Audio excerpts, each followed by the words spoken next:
성경을 보시면서 그러면 새로운 단락이 시작된다. 이해하시면 돼요.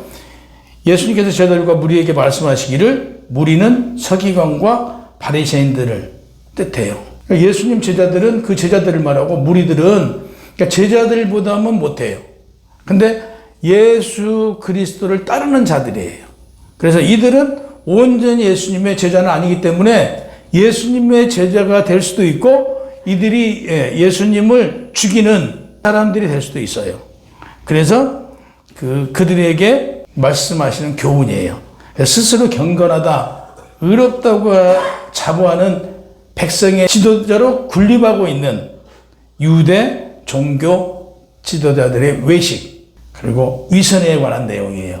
논쟁이 끝나고 학자들은 서기관과 바리새인들 각자 집으로 갔어요. 지난주에 예수님하고 논쟁을 벌이잖아요. 그래서 제일 큰 사랑이 무엇이냐? 하나님 사랑. 두 번째, 내 이웃을 누구같이? 하나님처럼. 나와 같이 사랑하는데 하나님을 섬기라 이렇게 했잖아요. 그래서 제일 큰 계명을 두 개를 바리새인들한테 물었어요. 서기관과 바리새인들이 역으로 꼼짝 못하고 이제 토론이 끝난 거예요. 그리고 서기관과 바리새인들은 가고 이제 그 남은 사람들 예수님의 말씀을 더 듣고자 하는 그 무리들과 제자들이 있던 자리에서 말하는 내용입니다. 2절 모세의 자리에 앉았으니 성경에서 모세하면 가장 먼저 생각나는 게 뭐예요? 십계명. 모세에게 하나님께서 십계명을 주셨잖아요. 그래서 모세 그러면 십계명이 생각나요. 그러면 십계명 그러면 그것은 하나님의 말씀을 지켜라 율법이잖아요. 그래서 하나님을 말씀을 지켜라 이렇게 생각이 들어요. 그래서 그 모세는 성도들에게 율법을 가르치신 분이다. 서기관들 역시 가르치는 자들이에요. 근데 반면 오늘 서기관과 바리새인들 이렇게 나오는데 바리새인들은 가르치는 자들은 아니에요. 그 바리새 지파들은 그래 존경받는 지파예요.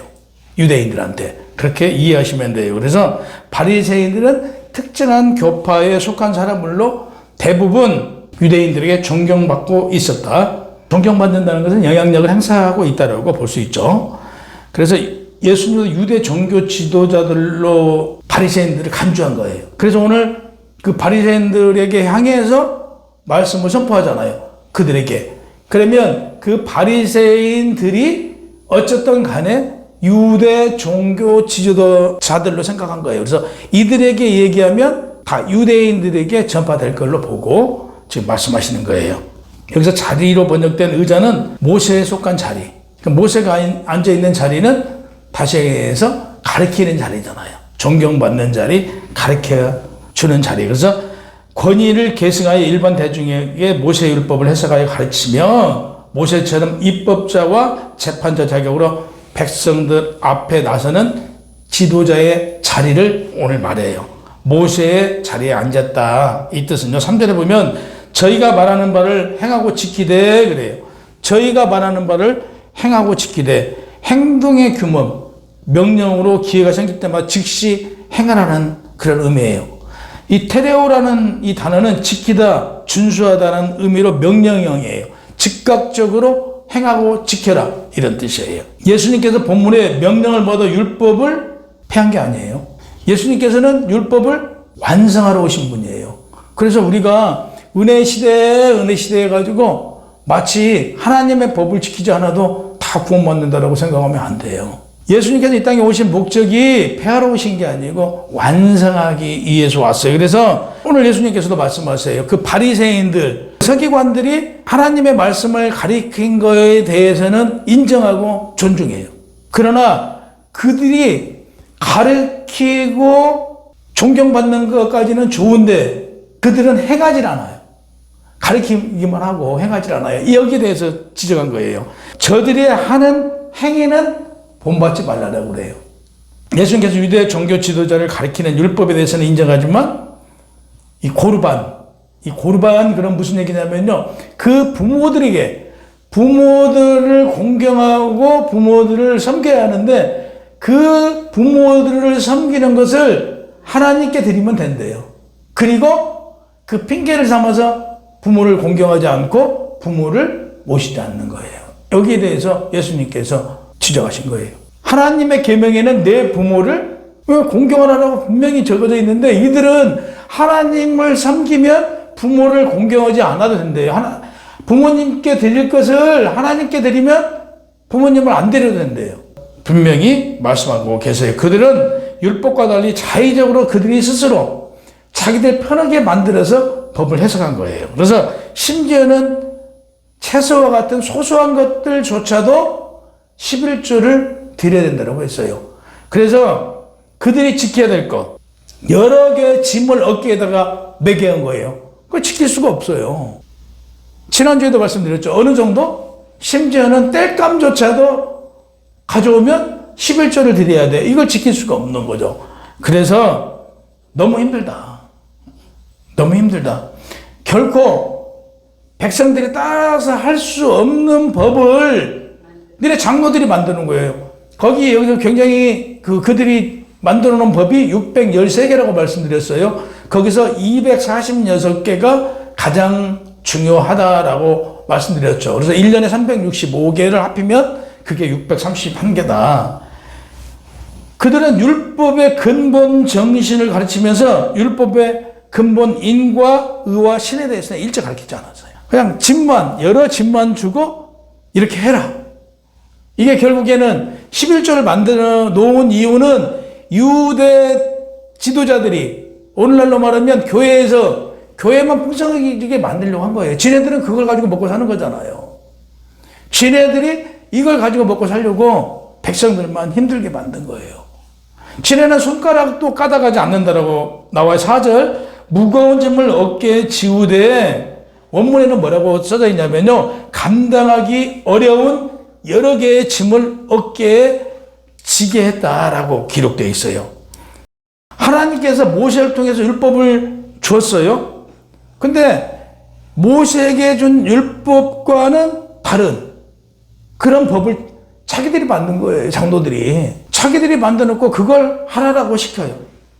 그러면 이런 613개의 잘못된 죄로 범해서 죽을 수밖에 없는 법을 자기들이 만들었으면 백성들이 이것을 행할 수 있도록 법을 개정해야죠.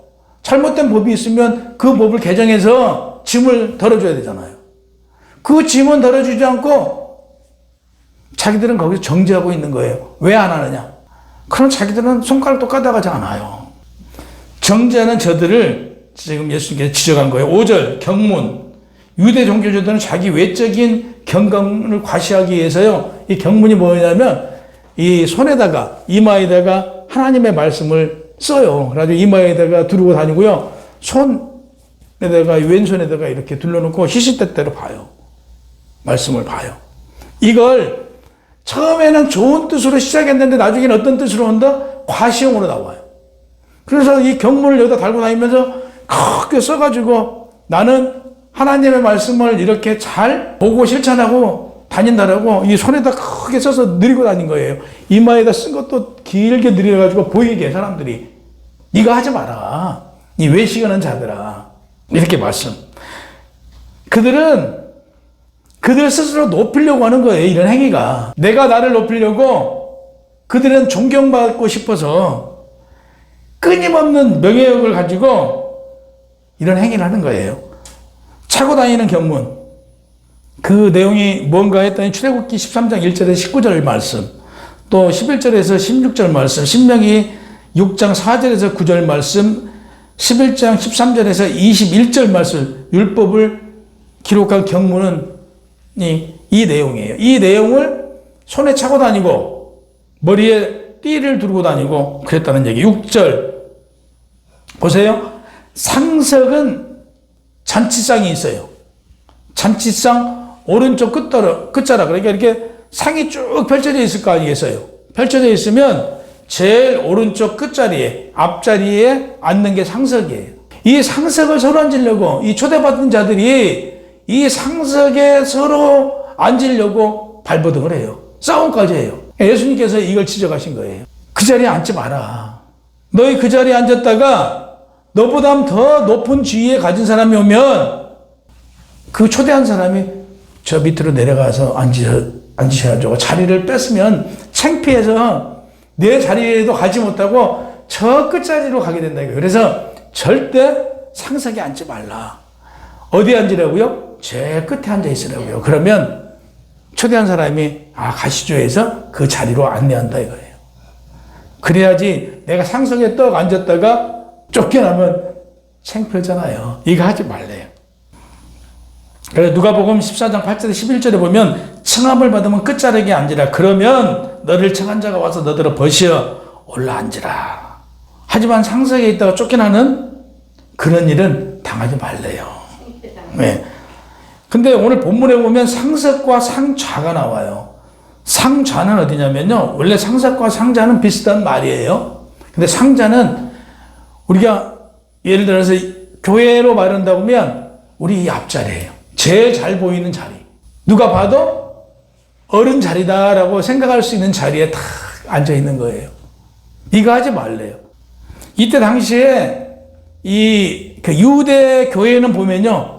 우리가 천주교회에도 가보면 그렇게 돼 있어요. 이 올라앉아 있고 이렇게 계단식으로 돼 있어요. 이게 직분이에요. 그래서 직분이 있는 자들은 위에 앉고요. 직분이 좀 낮은 성도들은 밑으로 앉게 이렇게 돼 있어요. 이걸 지금 말하는 거예요. 이거 하지 말래요. 왜 높은 자리에 앉냐 이거예요. 높은 자리에. 우리 하나님 외에는 하나님과 우리의 관계는 어떤 관계예요? 수직의 관계.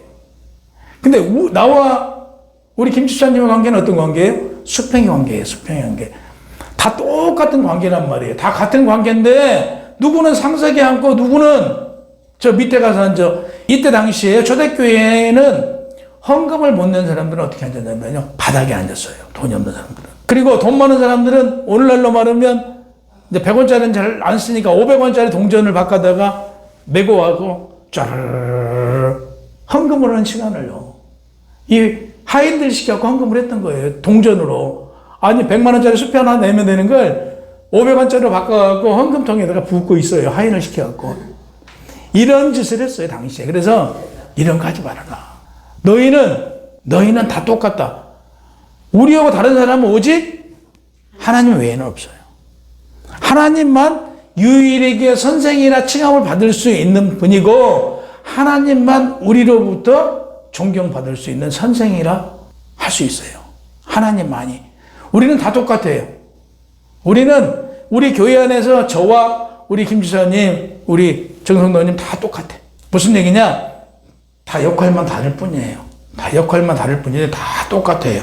그래서 영광은 오직 하나님 한 분만 받을 수 있고 지금 삐뚤어진 그 성도들을 지적한 거예요. 상자에 앉지 마라. 7절 보면 시장에서 문 안 받는 것을 좋아해요. 말씀드렸죠. 그들은요. 랍비라는 얘기를 랍비가 뭐냐면 선생이에요. 선생이요 라고 하는데 랍비라고 불러준 걸 좋아해요. 이때는 랍비요 이렇게 불렀어요. 2번 반복해서. 이걸 듣는 걸 좋아해요. 그래서 이걸 듣고 싶어서 어디를 간다고요? 내거리로 가요. 그리고 시장에 사람들이 많은 데를 가요. 하인을 데리고 가면 길거리에서 이렇게 랍비하고 인사하면 이거 받길 좋아해요. 우러러 자기 자신이 우러러 보이는 걸 좋아해요. 자기를 드러낸 걸 좋아해요. 이거 하지 말래요. 이거 지적하신 거예요. 많은 것, 큰 것. 유래된 단어는 스승을 가리키는 단어예요. 랍비라는 단어는. 근데 스승을 존경하는 뜻으로 우리가 절을 하는 거잖아요. 근데 이걸 즐기려고 일부러 할 일 없으면 시장가에 나가서 내거리에 나가서 이렇게 어슬렁거리고 다닌대요. 절 받고 싶어서 이거 하지 말라고. 그러니까 랍비라고 불리는 거 좋아하지 말라. 이렇게 지적합니다. 8절. 너희 선생은 하나밖에 없다. 유대 지도자들을 당시에 선생이라고 그랬어요. 랍비라고 했는데 가르치는 사람으로 랍비라고 했어요. 근데 이 랍비라는 얘기를 들으려고 하지 말아라. 이 랍비라고 들을 수 있는 사람은 예수 한 분밖에 없다. 하나님밖에 없다 이거예요. 하나님의 영이신 성령을 통해서 예수 그리스도가 이 땅에 오셔서 예수 그리스도도 자유로 말하지 않았잖아요. 이미 하나님의 말씀을 그 위에 선지자들이 했던 말씀을 가지고 말씀을 하신단 말이에요. 그러면 이 선지자들에게 말씀을 주셨던 분은 성령님이시란 말이에요. 그래서 우리가 깨달을 수 있는 건 누구냐? 성령을 통해서 우리가 깨달음을 얻기 때문에 성령 그러면 누구예요? 하나님의 영이시잖아요. 그러니까 하나님 외에는 선생이라 칭할 수 없다. 이것을 말씀하세요. 그래서 예수 그리스도는 하나님의 맏아들인 격이에요. 그래서 하나님 아들을 통해서 또 그 이후에 사도를 통해서 그 이후에 교부들을 통해서 그 이후에 많은 이들이 그들을 통해서 지금 교육을 받고 있고 알아가고 있다는 얘기죠. 그래서 마태복음 23절 10절에 보면 너희의 지도자는 한 분이시니 곧 그리스도라 이렇게 말합니다. 제 집사님하고 우리하고 어떤 관계냐, 교회 안에서 보면 형제 관계라고 그래요. 이것은 무슨 얘기냐면 우리는 동등하다 이런 뜻이에요. 우리는 동등하다. 그래서 형제님이라고 부르는 거예요. 형제님 그러면 나와 동등하다 이걸 지금 나타나. 납비라는 지위에 있다고 해서 권위력을 갖고 다른 사람을 무시하는 것은 바르지 않다. 이걸 지금 형제라는 걸로 해서 되돌려서 얘기합니다. 인간은 누구나 하나님 안에서 높고 낮음이 없다는 것을 지금 나타내고 있어요. 9절 땅에 있는, 땅은 우리가 살고 있는 이것을 말합니다. 골로새서 3장 2절 위의 것을 생각하고 땅의 것을 생각하지 말라라고 했어요. 땅에 있는 자들은 아비라 하지 말라 그래요. 땅에 있는 사람은요 아비라 하지 말래요. 근데 왜 이 얘기가 나왔냐면요, 이때 당시에 그 랍비라고 존경받는 사람들은요 아비라고 했어요. 그들에게 랍비여 아비라고 칭했어요. 이것은 아비라고 뜻한 것은 하나님을 우리가 누구라고 불러요? 하나님을 아버지라고 그러잖아요. 그러면 당시에 존경받는 분을 랍비여 아비라고 부르면 그들의 높이가 누구하고 같아요? 하나님과 같이 높아진 거잖아요. 그래서 아비라고 부르지 말래요. 예수님께서 아비라고 하지 말라라고 말씀해요.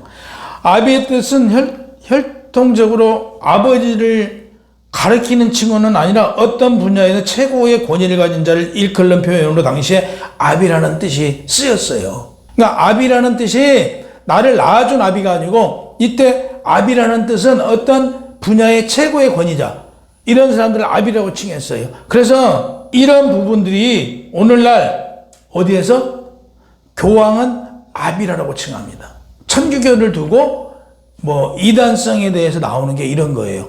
예수님께서 이 땅에 오셔서 말씀하시기를 뭐라고 그랬냐면 아비라 칭하지 말라라고 그랬어요. 근데 교황을 아비라고 칭한 것은 교계, 이 기독교의 교회 최고의 어른이라고 해서 쓰지 말라는 이 아비를 쓰고 있어요. 오늘날도 그 랍비들, 어떤 분야의 학자들, 이런 분들한테 아비라는 칭호를 썼기 때문에 하지 말라고 했던 거예요. 이것은 무슨 얘기냐면 그 유대인들이 랍비라는 소리를 듣기 위해서, 그 아비라는 소리를 듣기 위해서 자기를 추종하는 사람들이 있을 거 아니겠어요? 이 사람들을 모아가지고 학파를 만든 거죠. 공부하는 학파를 만들어서 그 학파에 있는 자들이, 그에게 공부를 배우는 자들이 아비라고 칭한 것이죠. 그래서 우리도 그 아버지라는 칭호가 이 비슷하게 쓰이고 있잖아요.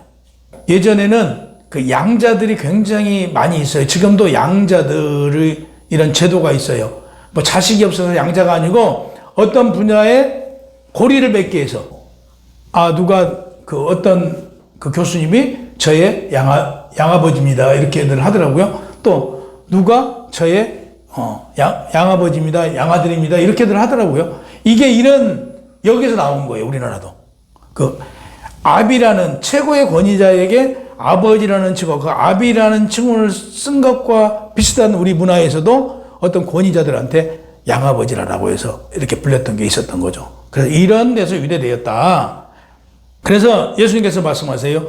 그러므로 땅에 있는 사람에는 아비라 하지 말라 이렇게 강력하게 명하셨어요. 아무리 권위가 있고 그 분야의 최고이더라도 인간은 피조물이에요. 인간은 피조물이잖아요. 누가 지으셨어요? 하나님과 같이 될 수 있어요? 피조물이 하나님과 같이 될 수는 없잖아요. 그래서 아비라 칭하지 말라고 한 거예요. 10절에 보면 너희 지도자는 하나이니 그랬어요. 우리의 지도자는 하나님밖에 없잖아요. 그러면 그 하나님의 영이신 성령, 그럼 하나님의 아들이신 예수 그리스도 외에는 우리의 지도자가 없어요.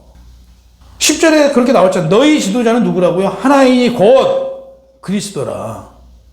지도자는 앞서가는 사람, 인도하는 사람의 뜻이에요. 그래서 고전에서 권위 있는 교사를 지칭하는 용어로 사용되어 있어요. 앞서가고 인도하는 사람. 근데 오늘 말은 잘해요. 말은 잘하고 가르치기는 잘해. 근데 행동을 하지 않아요. 그러면 그가 선생이라는 칭호를 받을 수 있을까요? 선생이라는 칭호를 받을 수 없는 거예요. 그래서 무거운 짐만 지고 가게 하고 자기들이 솔선수범 않으면서 선생이라는 이런 칭호를 받고자 하는 그들에게 지적한 거예요. 너희들은 손가락도 까다가지 않으면서 왜 백성들에게만 무거운 짐을 지고 가게 하느냐? 너희가 그러고도 선생이냐? 너희가 그러고도 그런 선생이라는 칭호를 받고 너희가 가르치는 자들이라고 서기관이라고 할 수 있느냐 이거예요. 그 서기관이라고 할 수가 없어요. 오늘날도 마찬가지예요. 목사들도 마찬가지예요. 오늘날 말만 하고 행동하지 않는다고 하면 그게 어떻게 해서 목사예요? 그건 성도부담도 못해요. 하나님 말씀 보지 않고 목사한다고 하면 그게 목사예요? 아니잖아요. 목사는 리더하는 사람, 이끌어가는 사람이라고요. 그러면 성도들보다 더 노력하고 성도들보다 더 입에서 뱉은 건 실천하려고 해야 되는 것이죠. 안 하면 목사 아니에요. 똑같아요. 오늘 예수님께서 지적한 거예요. 랍비들이라고 선생들이라는 칭호를 받고자 하면서 너희가 행동으로 나타나지 않기 때문에 너희는 랍비라고 받을 수 없다. 선생이라고 부름 받는 것 자체가 잘못됐다고 말하는 거예요. 그래서 본문에 말하고 있는 그리스도 예수님은 자신을 지칭하는 명령이에요. 요한복음 14장 6절에 예수님께서 이르시되 내가 곧 길이요 진리요 생명이 나로 말미암지 않고는 아버지께 올 자가 없다라고 말씀하셨어요. 오늘날 보세요.